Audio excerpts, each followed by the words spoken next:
Assalamualaikum warahmatullahi wabarakatuh.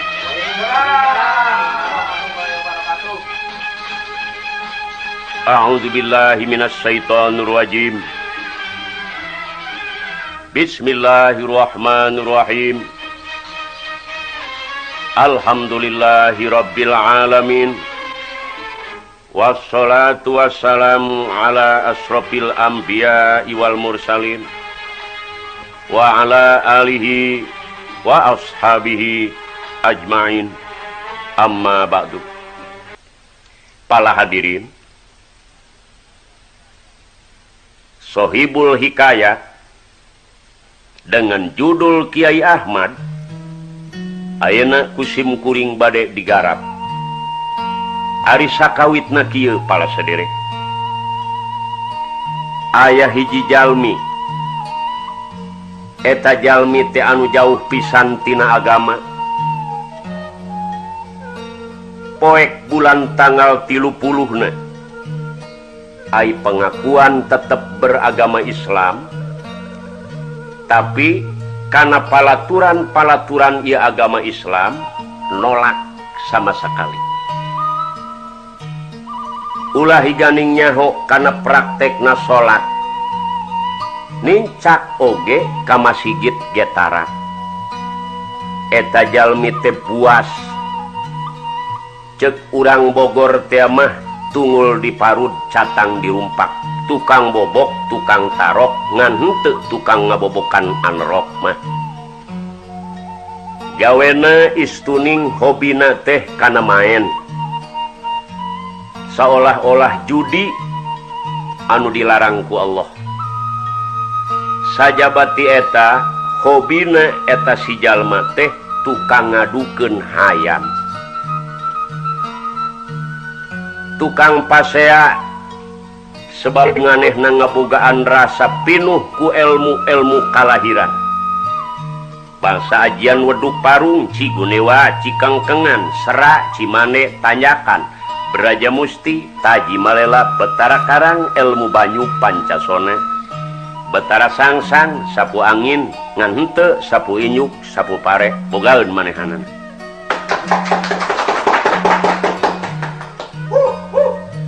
Hari kagungan putra para saderek mung hiji-hijine jenengan Ahmad.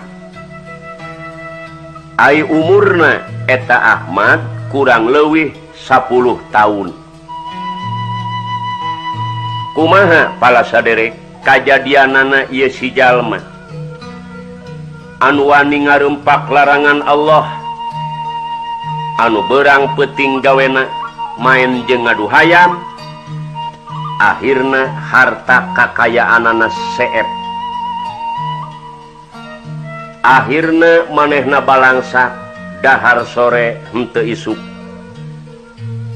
Rumah tanggana oge anu kalintang repotna, di mana lamun hujan pinuh ku cai, karagragan cai hujan alias bocor ngaranna. Kumaha sangeusna susah eta si jalma, tetep teu gancang kembali kana palaturan Allah, tetep ngabuntangur anu mawi tetep susahna eta si jalma. Namung pala saderek khawatir ka putrana jenengan Ahmad, make baju getara ngan ukur make calana oge calana sugan aya 1,5 kilo maberatna pinuh ku tambal. Ai gawena nganangis bae, basana Ahmad teh ibu hoyong dahar. Beteng lapar abdi hoyong mah hoyong dahar. Kumaha jawab ibuna? Nginum we ujang sing seubeuh. Kumaha atuh da teu aya olah keuneun. Bapa maneh sajabati ngomeh hayam gawena. Ahmad ngan hukur kaluar cai mata. Ti peuting teu pati bidah bisa sare. Ngararasakeun kosongna ieu si beuteung. Anu akhirna Ahmad teh Pak ku ayana patuanganana lapar, nya kapaksa mapai-mapai jalan manehanana nuturkeun inung suku barang dugi ka hiji pasar eta Ahmad teh menak artos ageungna satalen keur zaman normal nya eta Ahmad teh bunga anu amarwata suta manehanana manggih duit ageungna satalen ge baheula mah ageung anu akhirna eta Ahmad lempang ka toko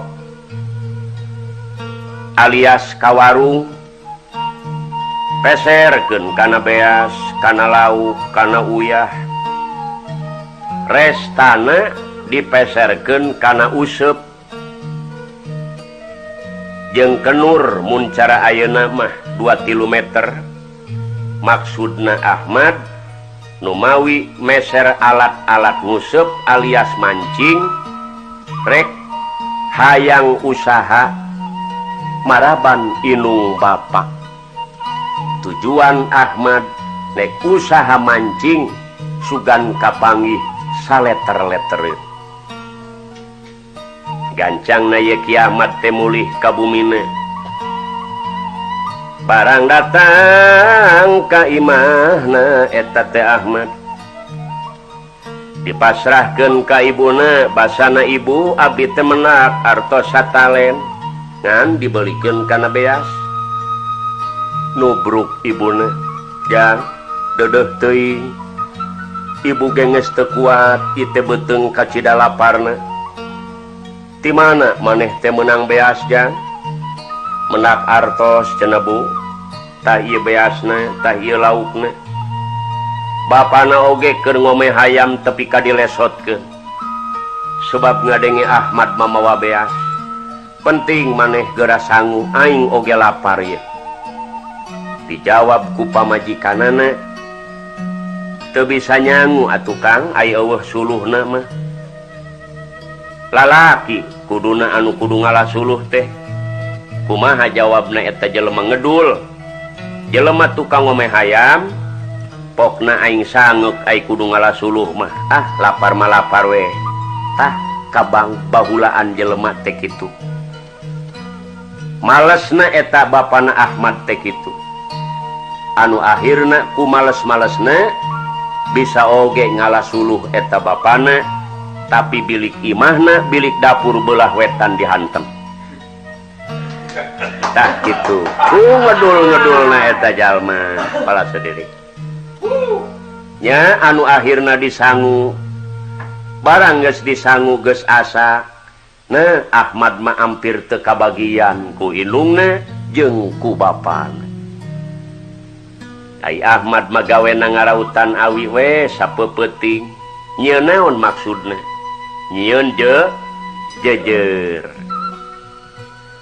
barang beres nyieun jejer eta Ki Ahmad terus diterap-terapkeun eta si useup barang beres nerapkeun useup kurang leuwih tabuh 4 enjing Ahmad jam 4 hampir waktu subuh ngahudangkeun ka ibuna bu kuring rek nguseup doakeun we ku ibu sugan kapanggih saleter 2 leter bu jang jawab ibuna bari jeung tuluh poe keneh jang deudeuh teuing maneh teh leutik-leutik ti peuting kakarayapan inget ka indung tapi silang kitu ge teu naon-naon didoakeun ku ibu Ahmad pak prihatin teras manehna mamawa useup turun gunung ungah gunung nete-nete panurungsit mapai-mapai pancaniti akhirna ieu Ahmad teh mendak hiji walungan atawa wahangan atawa kali nya Ahmad teh nguseup we nangkring di dinya pak barang dugi ka jam 4 sore Ahmad teh menang loba eta lauk teh kenging seueur teras Ahmad teh mulih barang nepi ka hiji lemur ku Ahmad eta si lauk ditukerkeun kana beas. Alhamdulillah 2-3 batok mah hasil. Teras mulih Ahmad teh dibawa ka indung bapana. Bu, masrahkeun ta ieu beas.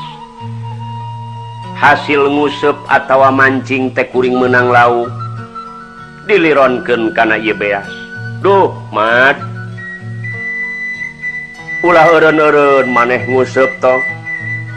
Meureun ibu teh menak dahar unggal poe. Bener ceuk bapana ngeunaheun Mad ieu. Ngeunaheun ieu. Inung sia lintuh deui jeung seureung deui susuna atuh aing sehat ieu. Geus ulah eureun-eureun maneh nguseup bae. Ulah mikiran naon-naon. Atuh bapana jadi beuki ngedul bae. Asoy.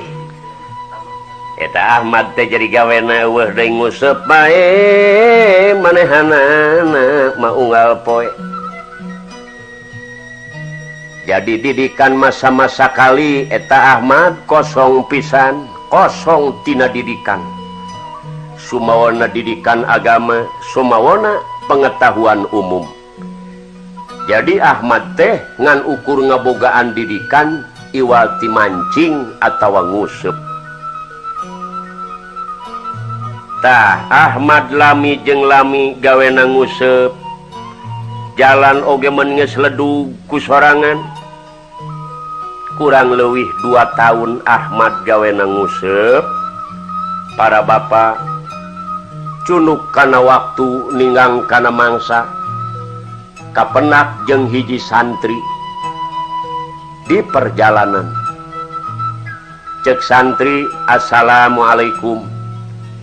Ahmad teu bisa nemalan uluk salam sebab kosong tina didikan. Jang, saha ngaran maneh cek santri? Ngaran abdi Ahmad, Bapak. Oh, Ahmad. Ti mana maneh kawit dayeuh maneh tempat ngancik panyicingan? Ti palih kulon cenah Pak. Dedeh teuing asa ku Banjar Karang Panglayungan. Oh jadi ngaran maneh teh Ahmad. Sumuhun. Kieu, Cang. Bapak terek nanya ka maneh. Nah maneh teu aya deui pagawean sajabat nguseup? Teu aya cenah Pak. Sebab lamun abdi teu nguseup sapoe, inung bapak abdi bisa teu dahar sapoe. Oh kitu. Tukang naon bapak maneh? Sok ngadukeun hayam, Pak. Gusti. Kieu Mad, supaya maneh jadi manusia anu berharga, mamang rek ngajak ka maneh. Sebab Islam jeung Islam teh dulur. Kullu muslimin ikhwatun. Umat Islam di mana bae ayana eta saudara, dulur. Geus mamang teh boga rasa kawajiban di antara dulur jeung dulur. Nek ngajak kana kahadean mamang ja. Urang mah santren yuk supaya maneh teh jadi manusia nu berharga. Urang ngaji.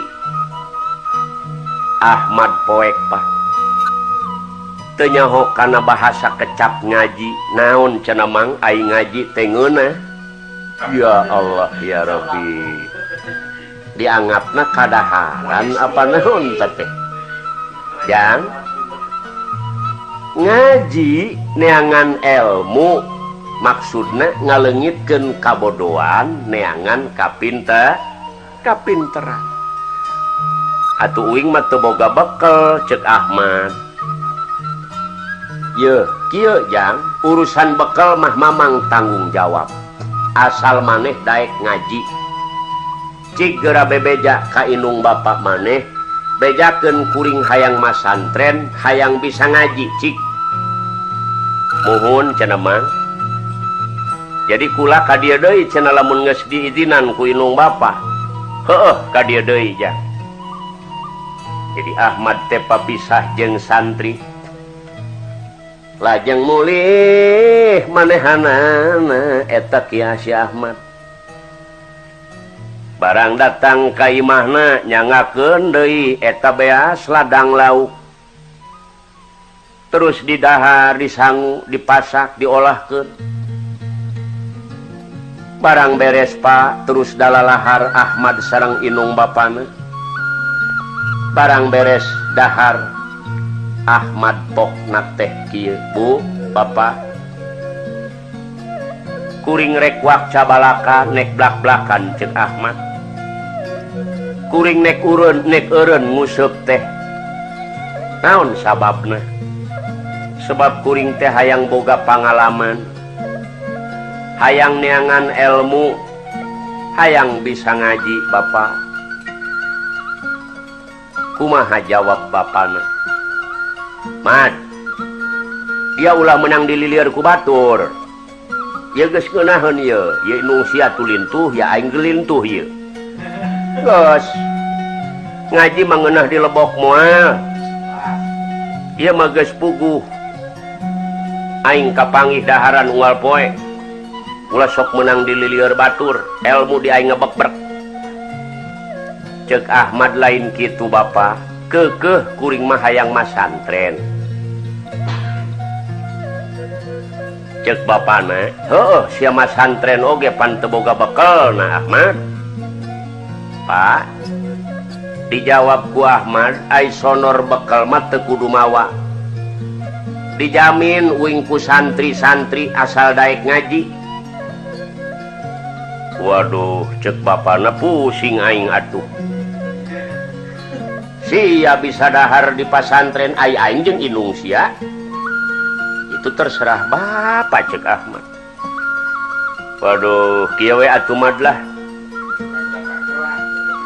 ai rek maksa mamaneh keukeuh teu naon-naon ngan ulah maneh dahar aing henteu wayahna we sia lamun masak di ditu kerakna mah kirimkeun we cenah nya heueuh deh ceuk Ahmad kerak jadi Ahmad teh Pak rek lempang masantren teh teu mawa naon-naon teu mawa beas teu mawa duit make calana oge aya sugan 1,5 kilo mah berat Pak doakeun mah heueuh cik eta Ahmad ngoloyor ti imahna luga ieu lumunur layang rana dening laga dongeng nang bicara wayang mah eta Ahmad teh lempang bae ka pasantren manehanana barang datang ka pasantren tepi ka pasantren eta Ahmad teu uluk salam-salam acan da teu nyahoeun kana uluk salam jol we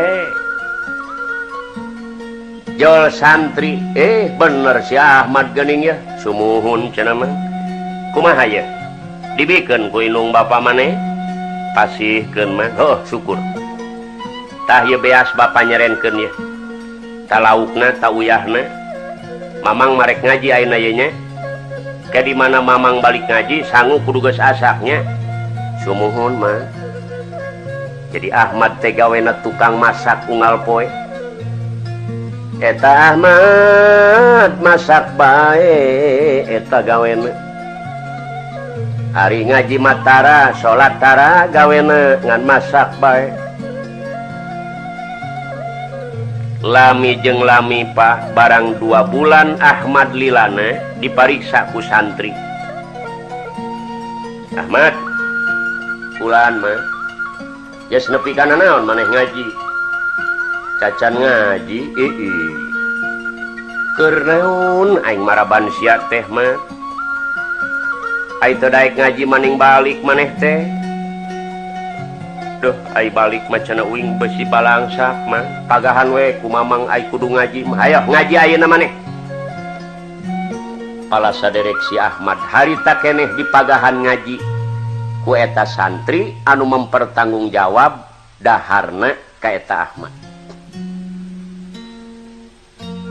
berkah di pagahanana macalakan menang 3 jajar ngancek santri kieu mat isukan dipariksa ku bapak lamun teu timu awas maneh nya cenah mah kulantaran Ahmad sok sieun dipariksa angket teu timu eueuh deui gawenangan ngapalkeun bae bari mandi ge ngapalkeun eta Ahmad bari ngumahan piring ge ngapalkeun bae bari ngahareupan hau ge bari ngapalkeun ngasurkeun seuneu bari ngapalkeun ngaji bae eta Ahmad ku sebab sieun aya pameriksaan teu timu ngorowe-cowe cek babaturanana aing mah ganeng masak deukeut si Ahmad ngerebak bae dah cenah uing besi teu timu anu akhirna katalar Pak eta Ahmad teh barang diparios deui ku santri alhamdulillah katalar bunga santri teh mah dipindahkeun deui ku mama muga-muga maneh sing jadi kiai nya mah nya cenah mah pindahkeun deui teras Pak Ahmad teh terus-terusan ngajina tapi ai kerak mah ngalit we ka bapana ye inget we ai ka inung bapa mah ai kerak mah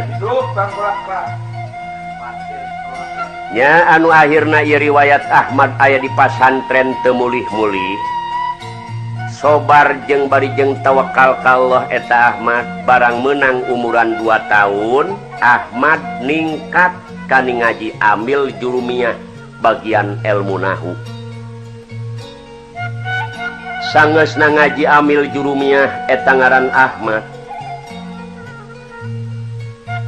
sok ngadenge Pak papatah eta ulama saur guruna teh kieu barudak sing rajin hudang ti peuting sing rajin maneh maca sholawat sing rajin menta ka Allah rizki anu seueur nu halal bari jeung ilmu anu mangpaat malah manar maraneh teh merenang pitulung ti Allah barudak tah kecap guru teh kitu ai santri nu sejen mek kadenge teu didenge ai si Ahmad mah kadenge didenge dilaksanakeun batur hudang manehna sare batur sare manehna hudang gawena Ahmad di jam 12 manehna tara lesot jeung kitab bae tara lesot nyekelan kitab sapeuting Ahmad lamun kesel-kesel manehna teh ngahariring we maca sholawat bari keur ngubaran ka keueung Allahumma sholli ala nuril anwar wasiril asror watir yaqil aghyar wa miftahi babil yasan sayyidina Muhammadinil muhtar wa alihil atar wa ashabil ahya